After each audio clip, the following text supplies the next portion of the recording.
22절에서 40절까지 152면입니다. 신약성경 152면에 있는 요한복음 6장 22절에서 40절까지를 우리 아라가 크게 읽어주세요.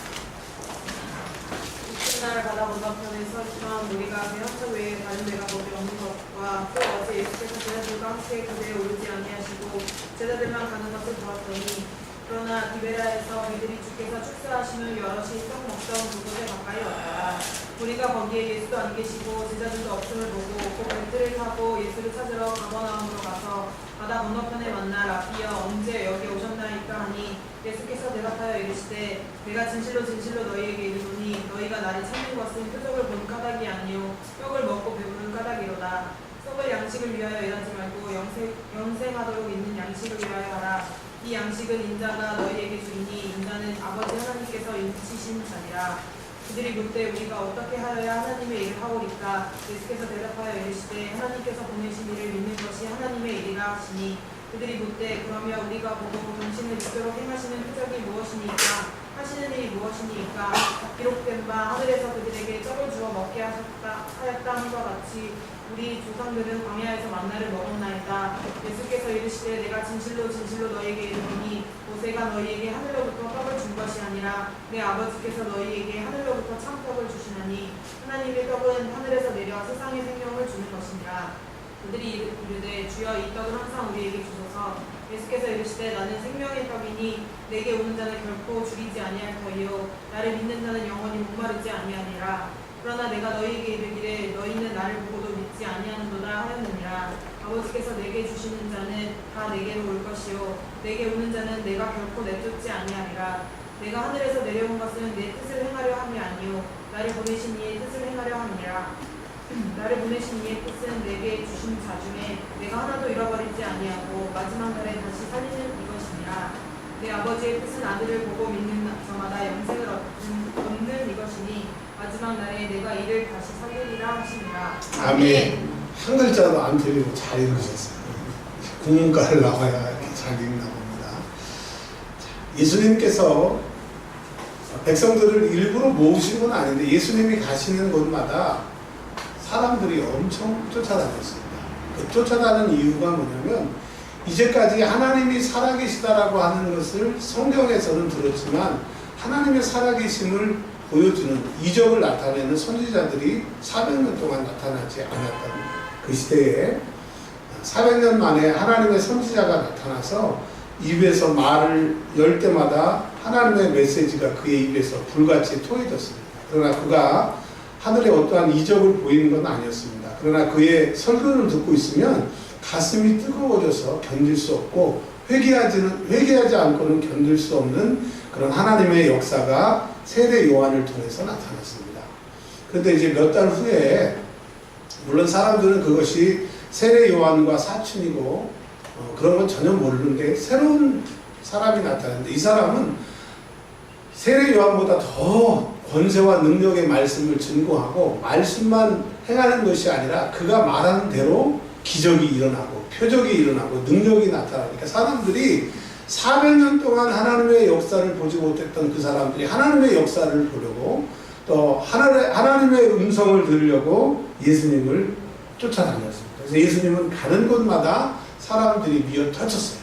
얼마나 이적을 많이 나타내셨냐면 중풍병자들이 예수님에게 고침을 받으려고 왔는데 도저히 순서를 기다릴 수가 없으니까 지붕을 뚫어서라도 예수님을 만나게 할 정도로 많은 사람들이 예수님을 쫓아다녔습니다. 그러던 어느 날 예수님께서 말씀을 증거하시다가 너무 세게 말씀을 증거하셔서 너무 능력이 나타나서 사람들이 3일 동안 그 말씀을 듣고 또 자꾸 듣고 근데 이 사람들이 먹지를 못한 거예요. 이제 요즘으로 말하면 금식하면서 예수님의 말씀을 들었던 겁니다. 이제 너무 배가 고프고 또 예수님께서 어느 정도 말씀을 증거하셔서 너희들 이제 집으로 돌아가라 라고 말씀을 하셨어요. 이제 많은 사람들이 집으로 돌아가려고 하는데 먹은 게 없어가지고 걷지를 제대로 못하는 거예요. 요즘처럼 우리가 사는 이 도시 그런 게 아니고요. 예수님이 사역하셨던 가버나움, 갈릴리, 베세다 이곳을 가보니까요. 그냥 허허벌판입니다. 허허벌판. 물도 구하기도 어렵고 가게는 더군다나 없고.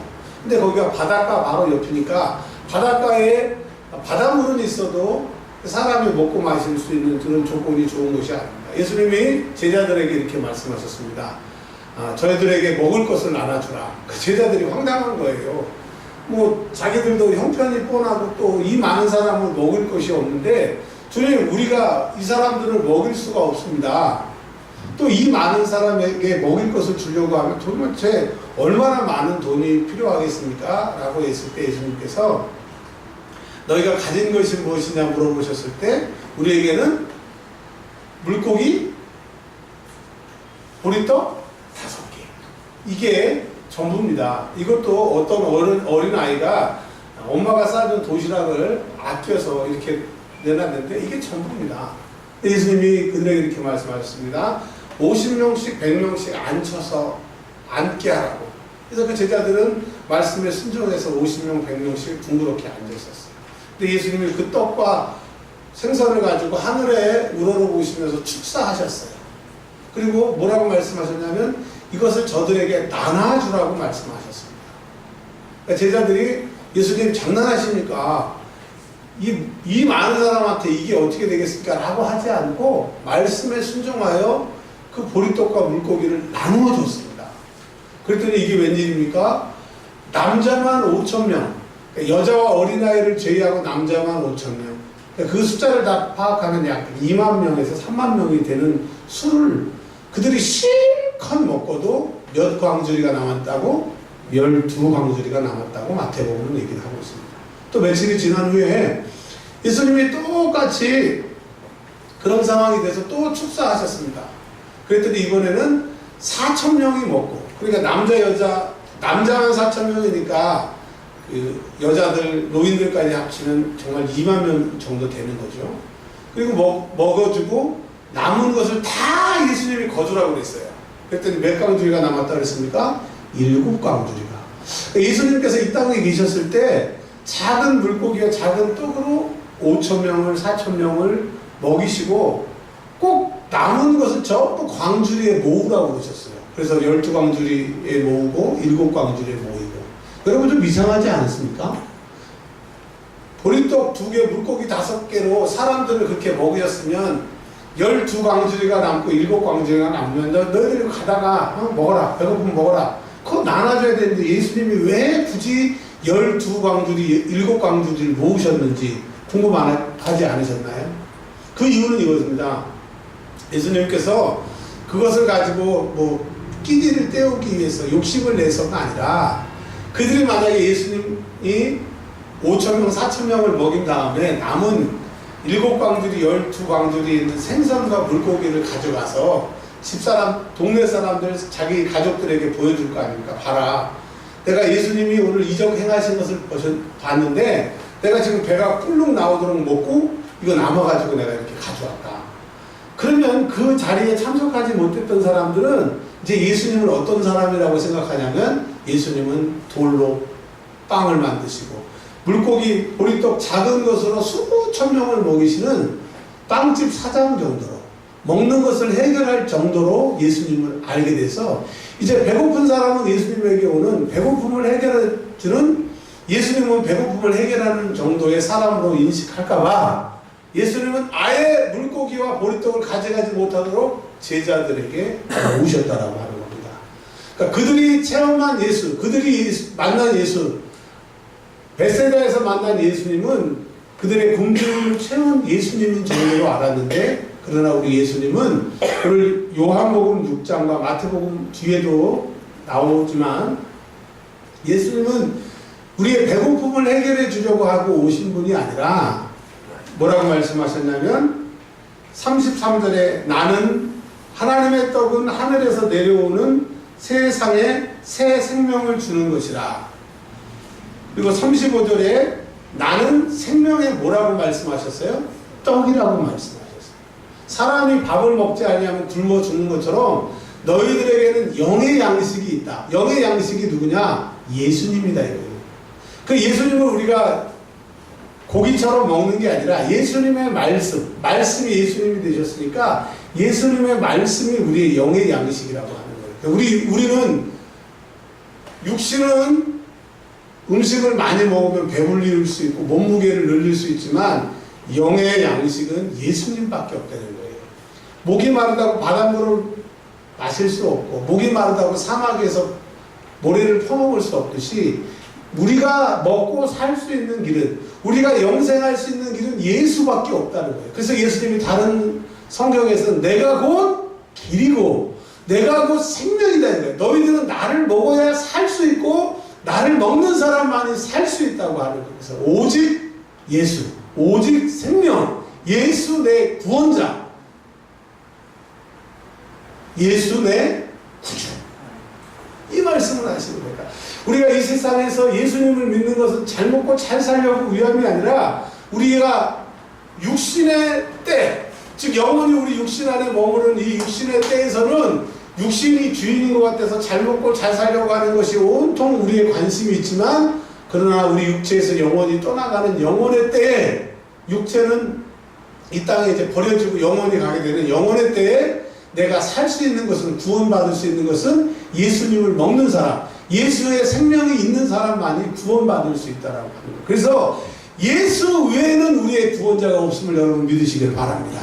예수만이 우리의 구원자이시고 우리가 육신을 벗어버리고 천국 갈 그때에 예수 생명이 내 안에 넘치는 자는 구원을 받게 되는 거예요. 예수를 아는 자, 성경을 읽는 자, 교회 다니는 자가 아니라 예수 생명이 내 안에 있는 사람만이 구원받을 수 있다라고 하는 겁니다. 그럼 예수 생명은 무엇이냐? 늘 예수님으로 채워야 돼요. 말씀을 채우고 예수님으로 채우고 나의 온 생각이 예수님으로 가득한 사람만이 예수 생명이 있는 사람이라고 합니다. 지은아, 시집을 갔어. 지은이가 갔는데 내 남편이 나를 90% 사랑해. 사랑하는데 너무너무 사랑해. 이 세상 남자들이 비교할 수 없을 정도로 나를 사랑해. 근데 10%는 다른 여자를 사랑해. 같이 살 수 있어요? 없어요? 왜 90%만 사랑하는데 10%는 뭐 조족지혈이잖아. 없어도 되잖아. 살 수 있어요? 없어요? 그러면 98%. 그러니까 예수 생명이라고 하는 것은 98%로 만족하고 2%는 세상의 것을, 그런 완전한 생명이 아니에요. 그러니까 예수 생명이라 하면 예수님이 내 생명의 떡이라는 것은 오직 예수로만 만족하는 사람이에요. 그러니까 오직 예수가 나의 모든 것 되시고 예수가 나의 모든 것 된 사람이 예수 생명이 내 안에 있는 것이고 예수님을 완전히 먹는 사람이에요. 98%는 빵을 먹고 2%는 돌을 먹을 수 없는 것처럼 100% 빵을 먹는 것처럼 100% 예수여야 된다라고 하는 겁니다. 예수 생명이 있는 사람은 100% 예수가 나를 장악해야 돼요. 24시간 내에 오직 예수 생각해야 된다라고 하는 거예요. 여러분 제발 한번 부탁드립니다. 일주일 내내 예수 내 구주 한번 계속 의식이 있을 때마다 한번 해보세요. 일주일 동안 목사님 저 이런 일이 있었어요. 영적으로 이런 일이 있었어요. 간증이 쏟아질 겁니다. 만약에 다음 주에 오셨는데 간증을 안 하시는 분들은 그거 안 하신 거예요. 다음 주에 커피를 쏠지도 모르니까 이번 주 내내 예수 내 구주를 외치시길 바랍니다. 이제 말씀을 정리하려고 합니다. 35절에 예수님은 생명의 떡이라고 말씀하셨는데 왜 너희들이 내가 생명의 떡이고 나를 먹어야 되느냐? 왜 나를 취하지 않으면 안 되느냐? 나를 믿는 자는 영원히 어떻게 한다고 그랬어요? 목마르지 않는다고 했어요. 아니 떡인데 왜 목마르지 않는다고 얘기를 해요? 그러니까 예수님은 떡이라고 말씀하시지만 음료도 되는 거예요. 누구든지 목마르거든 내게로 와서 마셔라.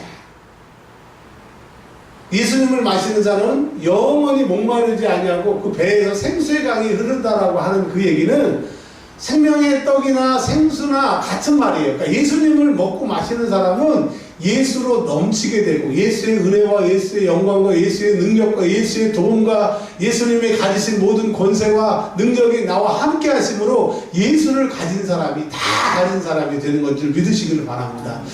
이 아는 예화인데 한번 제가 더 말씀을 드릴게요. 어느 나라에 큰 나라에 왕비가 실수해서 범죄를 저질렀습니다. 그 나라의 국법에는 왕비가 범죄를 하면 왕비에서 쫓겨나게 되는 거예요.